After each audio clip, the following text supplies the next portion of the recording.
3.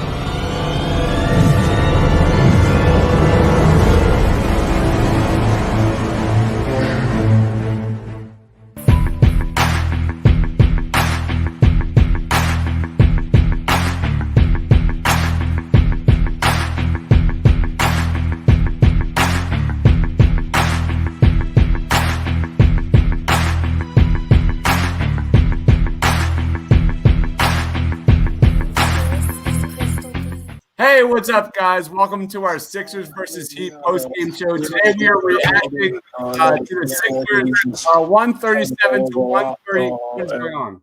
Who's got the echo going on? Turn it off. The Sixers got the W. Move on to 8-4, I think, on the season. Today we're going to talk about our top takeaways. We're going to grade today's performance and talk about player of the game. Joining us today is the voice of the people. Please give him a follow on Twitter at Philly_Manis. He also hosts the Manis podcast every Thursday night with Jessica Town. Rob, what's up? I'm much happier now than I was when I joined the show at halftime. So I'll take it. Not the prettiest, but you take them the way you can get them. Also joining us is our beat writer, my man Jason. You know him on Twitter at JBlevinsNBA. What's going on, JB? So didn't hear the question. But he just said in post-game that he felt like he was going through the motions, turning the ball over a little too much. But when they got down 12, he had to lock in, focus, and take over the game. And that is essentially, I'm sure you were asking my takeaways and what other takeaway really matters. Yeah, we're talking about just how you doing, man. I'm doing great. All right, the Sixers got the W. And also joining us today, of course, I'm going to call it our co-host for TPL Live. He is Justin. Please give him a follow on Twitter at J_Percasetti. What's up, Justin? Persichetti, and I am doing all right. The Sixers caught the dub today, which is obviously what we want to see after losing yesterday in a back-to-back, coming back and getting the win. And Joel just going off, and that's honestly the best games when the Sixers have, when Joel Embiid just goes nuts, and that's what he did tonight. All right, let's talk about top takeaways of this game. The Sixers stopped a 3-game losing streak. Rob, what was your main takeaway from this game? Well, you know, when I hopped on at halftime, we were talking about Joel really needed to assert himself, and he did. I mean, in the third quarter, I think he had 20 points in the third quarter. And they carried that over into the fourth, and then Ben fouls out, Maxey fouls out, and it's the Joel Embiid show, and that's what you want to see out of him. He doesn't have to score 45 every night, but when you're down a few guys, you've lost a few games here in a row, you're looking for that tough, gritty win, and I feel like even though it's only 12 games into the season, I feel like we've said this a lot. These are games that the Sixers lose the past couple of years, and for them to find a way to win, and guys like Danny Green steps up, Isaiah Joe, here's a guy who wasn't really playing that, has to play these major minutes, and he's hitting big shots. It's all good. It's all positive things. I know that you would have liked it to be a prettier win against a beaten down Miami team, but guess what? In the NBA, you get a win like this, you take the positives out of this. I feel like more than the negatives. What about you, JB? There's a lot to like. I think getting the win against a team where you really couldn't game plan beyond Harrow and Robinson, having 2 of your core guys of your 8 available foul out midway through the fourth quarter. Somebody said it was a blue collar win. I agree entirely. It was a game they could have easily packed up and gone home at least twice. Being down 12 and then giving up that 12-point lead themselves, they could have packed it in. So they dug down and they pulled it out, and they got young guys to really contribute in the guts of the game. So a lot of good positives. What about you, Justin? No, I think something that's really important to talk about, and something that everyone touched on already, but like guys like Isaiah Joe and Dakota Mathias, like coming up clutch at the end of the game. Like those two guys who've gotten more playing time as the games have gone on and as the COVID Sixers have come to life. But those guys who really stepped up today, obviously Joel Embiid being the centerpiece to them winning this game, but guys like Isaiah Joe, especially him playing honestly really good defense at the end of this game. He got screwed a little bit on the foul calls. I think that needs to be said. Like Rob said during our live stream today, he was playing defense exactly how you teach it. He was. And he got some BS calls on him, but he also just played good defense all around and played pretty well offensively as well and hit some big shots. So I think that's important to say. Yeah, it's fun to dance around Joel Embiid, who absolutely was terrific in the second half. But my main takeaway is Isaiah Joe. Isaiah Joe was 4 for 7 from 3 last night. He was 3 of 16 prior to last night. And then you just saw him get a huge three-pointer with 22 seconds remaining. It's amazing to see. Tyrese Maxey hit a huge three-pointer with 3 minutes remaining. Amazing to see the kids step up when it matters. Rob, who's your player of the game? I mean, you got to give it to Joel Embiid. But I think, Danny Green scored, 32 tonight? Danny Green at 29. 29? Okay. So, and that's coming on the heels of a really bad performance last night. He kind of, listen, when he signed here, he said, I think my biggest role is going to be off the court as a team leader. Well, he took that team leader and brought it onto the court in a game where they were short guys. They lose 2 guys fouling out. They're 2 primary ball handlers in Ben and Tyrese in this game.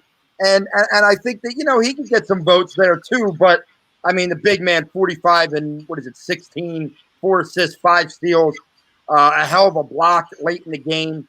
How can you not go to Joel Embiid? What about you, JB? Player of the game? Yep. I was firmly in the Joel Embiid was going to be player of the game camp before the game, and I mean none of the other things happen around him without him being a dominant force inside. What about you, Justin? I think it's obviously Joel, but something I do want to touch on with Danny. Danny not only stepped up offensively in some ways when it came to scoring the ball and scoring those 29 points, but also at the end of the game had a lot of key assists and rebounds. He was the man who assisted Isaiah Joe in the corner and also assisted Dakota Mathias. Advertising. Sorry. He was the man who assisted Isaiah Joe and also Dakota Mathias in those 2 big shots at the end of the game. So I think that's super important to talk about, is that's a guy who's a veteran who was able to get those key rebounds and key assists at the end of the game. But I think more than obviously Embiid is the player of the game tonight with 45 points. Just an insane night offensively. You saw at the end of the fourth quarter and even in overtime, you just couldn't stop him. He was hitting shots. He was hitting shots with people in his face. He was hitting them with bodies on him, getting and ones. He just was having an amazing night, and you don't see that every night from Embiid. Yeah, and obviously Embiid's the player of the game. That bucket he hit at the end of the overtime, not overtime, regular in the fourth quarter was absolutely terrific. But I'm going to go with Tyrese Maxey because I cannot give this kid enough credit for how this kid has stepped up in January. Not including tonight, he was averaging 24.3 minutes per game in January. And you look at the turnovers. He had 1 turnover tonight. Talk about a kid just stepping up and really being the main kind of, just setting the tone for this Sixers team, because turnovers have destroyed this team in the past. And I'm just so blown away by this kid's ability to really know his role in this offense and just play at his tempo and play. His basketball IQ is absolutely terrific. Rob, how would you grade tonight's performance? Well, I think the first half was sluggish, but when you think about the way that they came together and they battled and Joel kind of led, was an absolute force. I'd give the team a B plus overall. I mean, and I'm sure many people want to give him an A, but that first half was sluggish, and then you gave up a 12-point lead late. But you know what? You found a way to win the game. and that's the important thing. You broke the skid. And, just real quick, you talk about Tyrese Maxey. I know John Calipari will go to bat for all his players. I know he loves all his players. But on draft night, if you watch the interview with John Calipari after Tyrese Maxey fell to the Sixers, there was something in his eye as he was talking and the little smirk he had. He knew that Tyrese Maxey could be a special young player. And I think we're just – listen, I know it's early, and I think we're just seeing the beginning of it, but I think there's a lot to like about the young kid. What about you, Jason? Going back to what Rob said on draft night, the other thing that stuck out to me was LeBron James tweeted out when Maxey was picked. That may have been his only tweet about a draftee that night. And that immediately raised my alarm. I went in and looked. Sure enough, Maxey had worked out with the clutch team, Ben Simmons and LeBron all summer. And you see why they're so excited about him. I feel like he is passing every test. We talked about it during the game. I still don't exactly know what his ceiling is, but he's passing every test. He's got 6 turnovers the last 7 games with a high usage rate and playing more than 24, 25 minutes a game. It's absolutely unreal how much this kid has stepped up for the Sixers. Justin, how would you grade tonight's performance? I mean, all around, I would say they had a rough start. A lot of fouls, a lot of just inconsistency. But they brought it back at the end, and I think that's important. I think that's going to be big tests throughout the season. And obviously this is probably going to be one of the biggest tests with not having a good portion of your starters. So I mean, I would give it a B+, A-, just because of the fact that they were able to fight against this adversity and end up winning the game. And I don't think obviously I don't think they win this game unless Joel Embiid has the massive performance he does. But I think that just the fact that they were able to step up and win this game, I think that shows a lot. All right, let's go to the last question before we do plugs. This question right here, are we going to talk about the elephant in the room, which is Ben's offensive output? Rob, do you have any take on Ben Simmons? Ben Simmons had 5 points in 32 minutes, 12 assists, 6 turnovers, fouled out. It was a +2, only 2 field goals. What was your take on Ben Simmons? My take is he had a bad game, and even in a bad game, he had 12 assists. He gave Danny Green a lot of good looks, gave Mike Scott quite a few good looks, and I'm not trying to say that it's like he played well. He didn't. He had a bad game. But, I mean, I'm not going to do this every time Ben Simmons. Like, it's the same thing in this town. People are waiting for him to have a bad game so they can pile on. If you want to get rid of Ben, be my guest. But you see what this team is without him on the floor. You see what this team is without him on the floor. And I just am not at that point. Like, I'm not giving up. I've thought about this a lot, and I know how good of a player James Harden is. But I'm just not, like, I'm not there. I'm just not there. And I'm not going to be there, I don't think. This was a terrible game for Ben as far as his standards are. But we've got to, settle down with every time the guy is bad. We have to blow it up out of proportion. Pandol says trade Ben for Beal. Jason, what was your take on Ben tonight? Perfect from the field. Let's look at James Harden. What did he shoot tonight? 5 for 16. So I don't know what you guys are talking. I don't know what game you guys watched. It's perfect from the field. I think Jason has more to say on that one. Ben is what he is, right? So he is a fantastic piece in a lot of different ways. He's not a perfect piece. There are ways to game plan a defense to take away what he does well. And when you're shorthanded, it becomes a problem. So I don't know. Yeah, I think that's a great point. I think if they have a Seth Curry in the game and a Tobias Harris, the Heat aren't able to take him away as much as they did. They were able to do it tonight. Yeah. I get a little concerned when I see Ben have 2 free throw attempts in this game. and 2 field goal attempts. That is my concern. Not so much the points, but him just being non-factor in terms of getting to the line. What about you, Justin? All right. Something that I think that we need to really hit on is that Ben did the same thing tonight that he's been doing in like the most recent games he's played, and that is getting his teammates involved.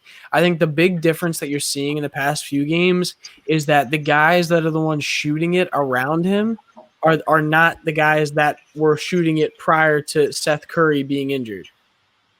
Not being injured, getting COVID. Ben Simmons had 12 assists tonight. Ben Simmons didn't even play most of the fourth quarter and none of overtime. Yep. I think his stat line looks a little bit different if you have Seth Curry and Shake Milton on the floor today. I really do. And obviously, like, Danny Green went – what was Danny Green's stat line again? Danny Green went 10 for 25. Mike Scott went 6 for 16. And I think that should really be shown because on normal basis, you have Seth Curry taking a lot of those shots. You have Shake Milton taking some of those shots. And you also have Furkan taking some of those shots. And so I think that needs to be said. I do think, though, the offensive output when it comes to him scoring himself, if you're worried about the team in general and what the future of the Sixers, if that brings problems, then sure, I can see your issues with it. But if all you're concerned about is the offense as a whole, I think it looks different when you have more of your – I think his stat line looks different when you have more of your actual team on the court. Yeah, I think you have to look at this like Miami came into the game and said, we're going to make Isaiah Joe, Danny Green, and Mike Scott beat us from 3. And the more shots they take, the better. So we're going to wall off the paint and basically deny anything in the paint, right? You're going to have to go through 3 or 4 guys to get to the rim. That was their game plan. So the question about Ben Simmons becomes, is he a Godzilla level player where it doesn't matter what your game plan is? He's going to destroy you anyway. The answer is no. You can game plan against him, but on a night, to your point, Justin, where you have guys around him that you're not willing to take 21 threes, you're not willing to let Seth Curry take 21 threes. Now you play a different style of defense, which creates open lanes for driving for a Ben Simmons, and now you see him take 10, 11, 15 shot attempts. I think with like to say what you're saying is like, and I think that's the big difference with when they're not on the floor. And obviously Ben has still not been putting up the best numbers when it comes to scoring for himself. But like when those guys are playing, but like that does make a difference, as in instead of having to go up against 3 guys in the paint, he may be only going against 1 or 2 guys when you have a guy like Seth on the outside instead of a guy like Danny who hasn't been shooting as consistent. So it's just like little things that do make a difference. And even if the difference is 7 points for Ben Simmons in comparison to his 5, like right now he had 5 points tonight. Like even that little difference of having Seth Curry on the court is the difference in him scoring that average of like 15 to 13. Yeah, I just think people that thought he was going to come in and be an MVP, 25 point per game player just aren't watching him. You're also forgetting that you have a guy who can score 45 points. That's at your center spot. So yeah, and he is a Godzilla level player, right? And there are very few of them. Yeah, Harden is one. Steph is one. LeBron is obviously the one. On some nights, Giannis is the one, but not against every team and not in the playoffs. And I think this comment's important too. Chris Dunn says not having Toby has been very noticeable. He and Curry were the guys hitting those shots. We will be fine. Stay healthy. So like I think that's important to say as well. Like where Mike Scott's playing right now is the position that Toby is going to be playing right now. And where Mike Scott is less consistent with his threes, or at least has been as of late, Toby has been the opposite as of late and has been honestly an MVP candidate for this team when he's been playing. And I mean, Jason looks like he disagrees with me, but like, no. like Tobias is the beneficiary of all of the other players around him. So he's another guy that just it matters who's around him and what open lanes are there, what space that he gets. Are defenders going to cheat against him to double, giving him an open shot? Are they going to rush out when he gets the ball, which allows him to attack the closeout? Like he's a beneficiary of the other players. He's not a person that actually breaks down other teams. Yeah. And I mean, I guess that's more or less what I'm trying to say with that, where it's like instead of Mike Scott getting all those open threes that he has been, Tobias has been more consistent in those shot opportunities, and that's the big difference in when he's playing and Mike Scott's starting. Yeah, I just didn't agree that he's an MVP level. Oh, yeah. Listen, I don't think he's a legitimate MVP. I think it's more along the sides that he's playing like super consistently when he's on the court with Ben. Yep. All right, let's go into plugs. Rob, what do you want to plug, man? All right, I'm going to be recording a Voice of the People this week. A couple things I'm going to be talking about. Obviously, the shocking firing of Doug Peterson and where the Eagles stand with the weasel known as Howie Roseman still in there running the show. I'm also going to talk about Adam Silver and this just debacle of this game's canceled, this game's not. I mean, it really does look – it's starting to get bad and obvious how much he hates the 76ers. I'm going to talk about that a little bit, so stay tuned for that. Me and Jess will definitely be talking. We wanted this week to be our move to the Sixers on the madness, but the Eagles just got to keep pushing their damn way into our news media, and we're going to talk about the Doug Peterson firing and all the BS that's going on out there, whose fault it was and all that. So make sure you stay tuned for that, and then obviously you can follow me at Philly_madness. All right. What about you, Jason? I just want to thank everyone who's been hanging out all night.